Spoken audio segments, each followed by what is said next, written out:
Wake up to reality.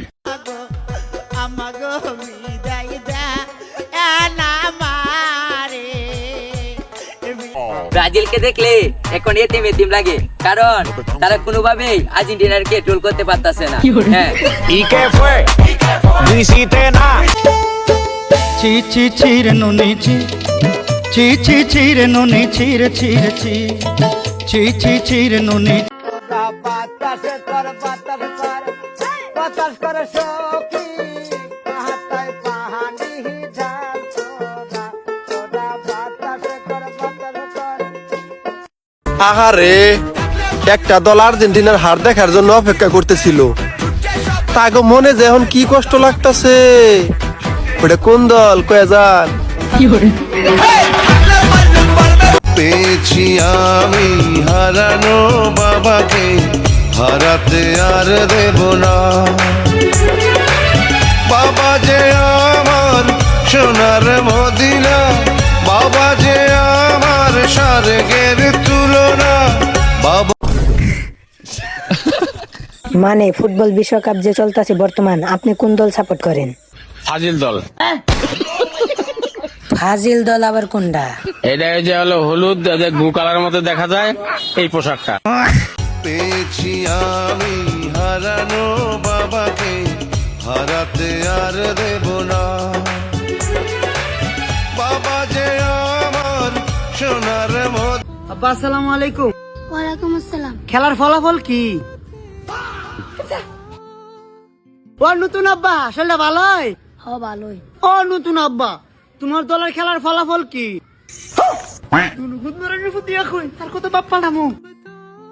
আসসালামু আলাইকুম শেষ ভরসা আব্বা। ওয়ালাইকুম আসসালাম। ও শেষ ভরসা আব্বা, তোমার খেলার ফলাফল কি? আমি আর কত বাপ পাঠাবো। लेकिन ये साला कर क्या रहा है यहाँ पे? ইয়া নতুন আব্বা। ভাগ্যকে সুদা বালা কথা ভাজ্যা ঘুমাইতাস 100 মিটার বাবা লিখা।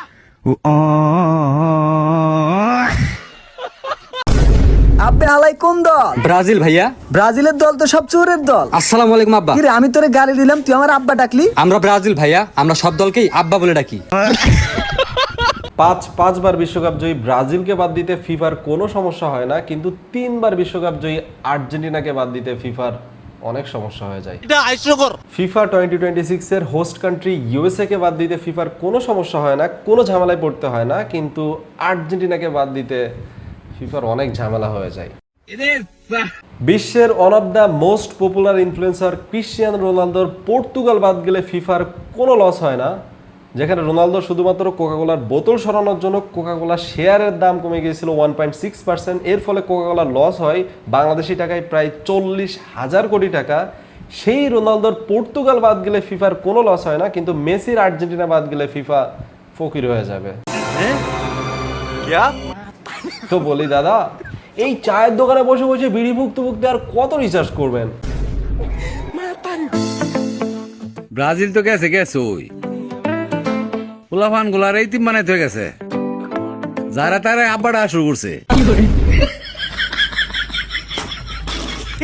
ফিফার উচিত এর পরের ম্যাচ থেকে বাংলাদেশের কিছু মানুষকে রেফারির দায়িত্ব দেওয়া, তাইলে যদি তারা একটু খুশি হয়। আর্জেন্টিনা তো 2014 সালের ফাইনাল খেলছে। আর্জেন্টাইন সমর্থকদেরকে ওই ম্যাচ নিয়ে আমি এইভাবে কান্না করতে দেখি নাই, যে লাল কার্ড দেয় নাই, হিগুয়েনের পেনাল্টি দেয় নাই। অজস্র উদাহরণ আছে ওই ম্যাচের। ওই ম্যাচের রেফারিং ফেভার পাই নাই আর্জেন্টিনা, মানে জার্মানি অনেক স্কেপ পাইছে, অনেকগুলা স্কেপ পাইছে। তো তাইলে তো ফিফা সেদিনও রিগ ছিল, বাট ওইটা নিয়ে আলোচনা তো হয় না।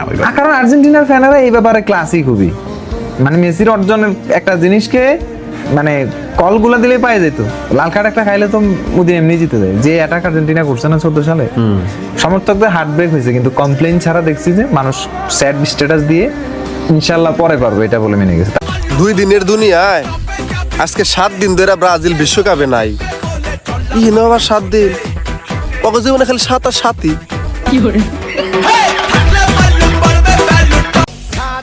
সাত গোল খাওয়া কিছু পাবলিক 7টা বাজে উঠে বসেছিল যে আমাদের দল হারবে।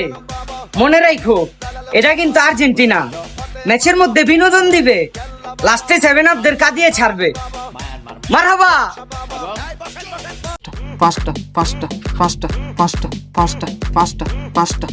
কিও আমরা আমার কই লই আইছেন? আরে রুগী তো গর্তের ভিত্তেই আজ 2 দিন ধরে বাইতো জানা কিছু খায়ও না, আইন ভিত্তে আইন।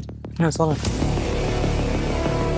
জানোরে ঢুকে পড়ে দেখছেন এত অল্প বয়সে পাগল হইলো কেমনে? পাগল হইব না, মানে দল সাপোর্ট করে একটা, একবার হারে একবারই কষ্ট পায়। আর সে প্রথমে সাপোর্ট করলো ক্যাপ ভার্দে, মারা খেলো। এরপর ব্রাজিল রে মারা খেলো, তারপর পর্তুগাল রে তাও মারা খেলো। লাস্ট মিশর, ব্রাজিল, পর্তুগাল 3 দল একসাথে সাপোর্ট করলো, শেষমেশ পাগল হয়ে গেল।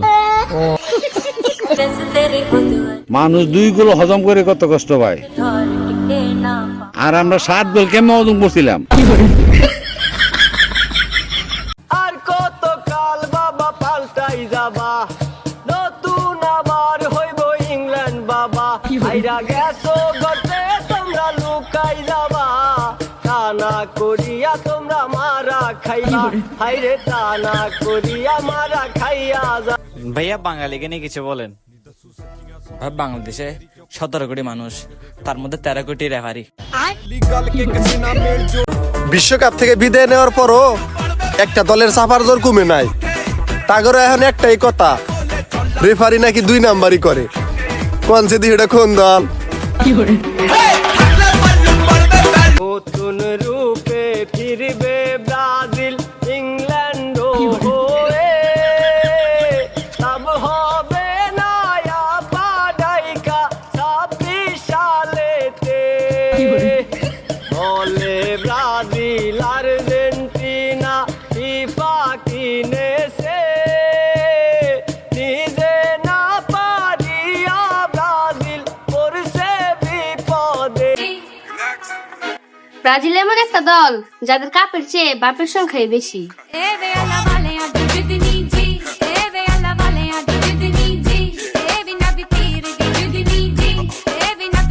স্যার, আমার বাপের নামটা আবার চেঞ্জ করব স্যার।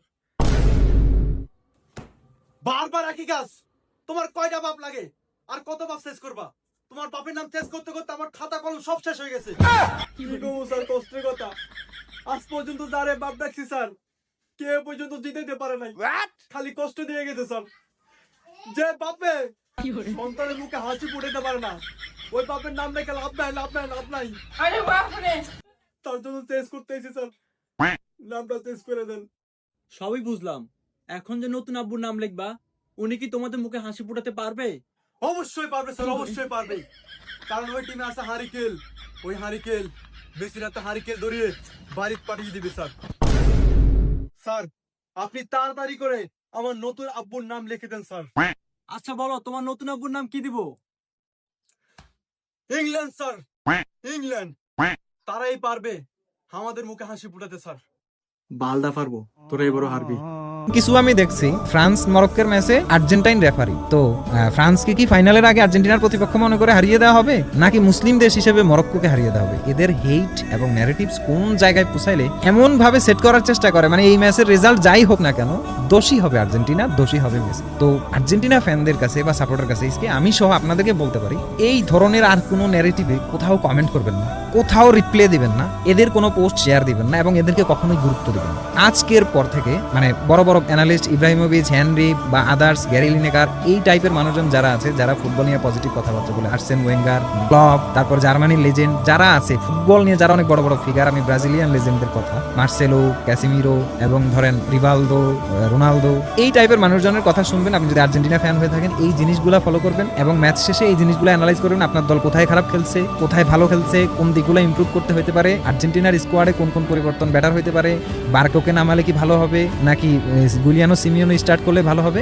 আর্জেন্টিনা ফ্যানদের উচিত কমপ্লিট ফোকাসটা ঠিক এই জায়গাটাতেই রাখা। এরপরে আর কোনো পার্সন যে ভেতর থেকে একটা ন্যারেটিভ দাঁড় করানোর চেষ্টা করবে তাকে কখনো রিপ্লাই দিবেন না, তার কোনো পোস্টে লাইক দিবেন না, তার কোনো কিছু শেয়ার দিবেন না, কোনো কিছুর স্ক্রিনশট নিয়ে পোস্ট করবেন না, কোথাও কোনো পাত্তা দেওয়া যাবে না। একটা পর্যায়ে ধরেন যখন রিয়াকশন পাবে না, ধীরে ধীরে ধীরে ধীরে ধীরে ধীরে রিকগনাইজ করা শুরু করবে যে এখানে আমার এই চেষ্টা করা বা এই জিনিসটা একেবারে ফাও ফলস। কারণ আপনারা যত রিয়াক্ট করবেন, যত করবেন, এই জিনিসগুলো উস্কানি আকারে সামনে আসবে এবং একটা গোটা ইয়াং এখনকার জেনারেশন ছোট ছোট বাচ্চা যারা আর্জেন্টিনাকে দেখছে বা তাদের এই ফাইটিং স্পিরিটটা দেখছে পুরা নেগেটিভ হয়ে যাবে। তো একটা জেনারেশনের স্বার্থে এই টাইপের বিশ্রী ট্রল বিশ্রী বিষয়গুলোকে এখন থেকে ইগনোর করবেন। কোনো সেলিব্রিটিও যদি এই বিষয়গুলোকে হাইপ দেয় সেই জিনিসগুলোকে অ্যাভয়েড করবেন। এটা আমার দিক থেকে আপনাদের জন্য অনুরোধ। এটা শুধু আপনাদেরকে আমি অনুরোধ করছি না, আমি নিজেকে নিজেও বলছি, আমি আর অন্তত এখনকার পর থেকে আর কোনো কিছু ডিবাঙ্ক করতে যাব না। একটা কথা আছে, আপনি যদি ঠিক থাকেন তাহলে কখনো ওভার এক্সপ্লেইন করতে যাবেন না। সেই জিনিসটার কিছু কিছু শিক্ষা আমার হয়েছে এবং আপনাদেরকেও বলি, কোথাও কখনো মেসিকে এক্সপ্লেইন করার প্রয়োজন নেই, মেসির টিমকে এক্সপ্লেইন করার প্রয়োজন নেই। নেক্সট ম্যাচে যদি সুইজারল্যান্ডের সাথে আর্জেন্টিনা ক্লিন উইন হয়ে যায়, দেখবেন এরা মিশর ম্যাচটাতেই পড়ে আছে। এই ম্যাচটা থেকে ওরা বেরই হতে পারবে না এবং আর্জেন্টিনা যদি ফাইনালে যায় এবং জিতেও যায়, এরা ঘুরে ফিরে এই ম্যাচটাতেই চলে আসে। So ignore everything. আমি এমন বহু মাদ্রিদিস্তা, বহু ব্রাজিল ফ্যান, বহু নিউট্রাল ফুটবল ফ্যান, বিভিন্ন ইংলিশ প্রিমিয়ার লিগের ফ্যান এবং এমন কিছু ভাই ব্রাদারকে চিনি যারা ফুটবলের ফ্যাকচুয়াল জিনিসগুলো বোঝে এবং তারা ভালো করে জানে আর্জেন্টিনা যে জিনিসটা দিছে এটা ছিল আনবিলিভেবল কামব্যাক। সো যারা ফুটবলকে ভালোবাসে, ফুটবল জানে, তারা দেখবেন যে এই ব্যাপারে কমপ্লিটলি পজিটিভ থাকবে এবং সে যদি ব্রাজিল সাপোর্টারও হয় সেই জিনিসটাকে অ্যাডমায়ার করবে, কারণ তার টিম এটা করতে পারে না, কিন্তু আর্জেন্টিনা তাদের মানসিকতা দিয়ে এই জিনিসটা করবে। ফিফার উচিত এর পরের ম্যাচ থেকে বাংলাদেশের কিছু মানুষকে রেফারির দায়িত্ব দেওয়া, তাইলে যদি তারা একটু খুশি হয়।